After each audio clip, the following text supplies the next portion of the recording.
Random thoughts. In this video, I'm going to talk about how historians have degraded the African republics, especially republics that existed before the arrival of the colonial powers. History is told through words, and history cannot stand by itself without a right choice of words.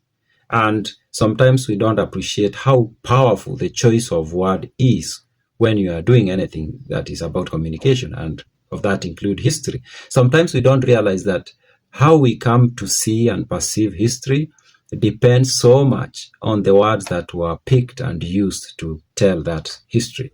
Now, I'm going to give you examples so that you realize how historians have degraded the African republics. Now, number one is they don't use the word republic. Rarely do they use it. Number two is how different components of these republics are referred to as. For example, while in the ancient Roman Republic, if you read any document, they will say citizens. Of course, they are patricians and plebeians and whatever, but citizens, nevertheless. But when it comes to this African Republic, take Agikuyu, for example, the Nandi, they will say tribesmen. They would have said citizen to that if they started with this is a republic and then they say the citizens of the Nandi Republic or the citizens of the Agikuyu Republic. That's a different picture you will get. Now, something else they will say is the Council of Elders. And I'm not saying the choice of the term Council of Elders has any negative connotation by itself. No, but it's how it is chosen to be used for specific groups of people that it becomes problematic, because then it creates the impression that this is different and that is different. And to some extent, it creates the impression this is inferior and others are superior. Because when you say the Council of Elders, how the Council of Elders used to function among the Agikuyu, the Kiama that is, and among the Nandi, the Kipsigis, the Kisii, the Akamba, the Luya, those who are not part of the monarchy, of course, and all these other groups, is that there were people who qualified to sit in the council and discuss matters of the state, we can say. And this is exactly the same with what was happening in the ancient Roman Republic. And I will even go further and say how senators were appointed in the ancient Roman Republic was not as good as how senators were picked in most African republics. Because for example, in the ancient Roman Republic, you became a senator simply by being born to a certain family. The patrician families, that is. Now, you come to Agikuyu, for example, everybody had a shot at becoming a senator or a member of the public assembly, because all you needed to do is to go through the processes. You needed to get initiated, you needed to go and serve in the military, you needed to get married, you needed to have kids, you needed to initiate your own kids, that way, slowly you qualify to join the Senate. Now, of course, there is the word Senate, which is used in the ancient Roman Republic as the Senate or public assemblies, something of that kind. But here we are talking about Council of Elders. And yeah, so the choice of words, if they had said, oh, this is a republic that has a Senate, this is how somebody qualifies to become a member of the Senate, you're seeing a different picture actually about that society. Now, of course, let's come to military. Because these were republics, they had their own military wings, of course. In historical books and documents, the people who served in the military of, say, the Agikuyu Republic or the Nandi or whichever African republic were called warriors. They would not be called soldiers, which is huge. If you choose the word warrior and soldier, those two words bring different meanings. The warrior brings people who just like fighting for nothing. They are just aggressive and kind of like disorganized a little bit. You get there is some negative connotation to it. But when you say soldier, it's somebody who is fighting for something meaningful.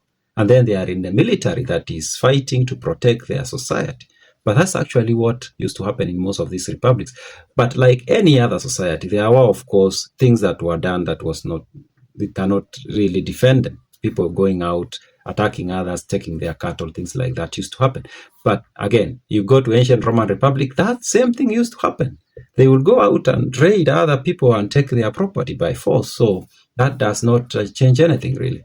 And then there is the office of the high priest. In the ancient Roman Republic, it used to be called the office of the Pontifex Maximus.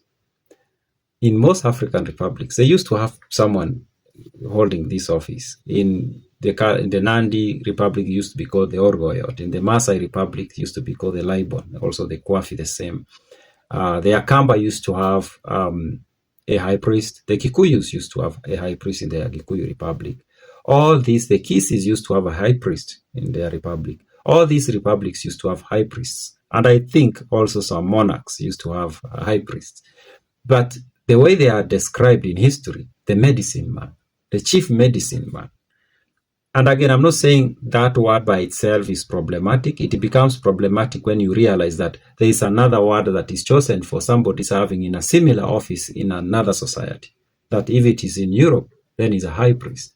But if it is in Africa, then he becomes the chief medicine man, the chief wizard or something of sort.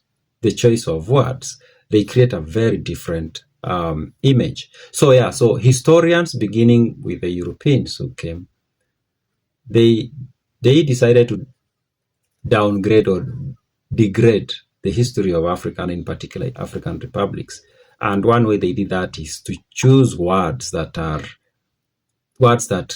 convey certain images that are not very good, calling the republics tribes instead of calling them republics, calling their military and soldiers warriors, calling their high priest medicine man, calling their senators elders or council of elders.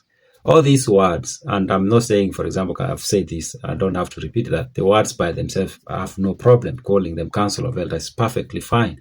Calling the high priest, the chief medicine man is perfectly fine. Calling the warriors, perfectly fine. The problem is when you realize that these same positions are given a different name if they are in Europe or in another part of the world, then that's problematic.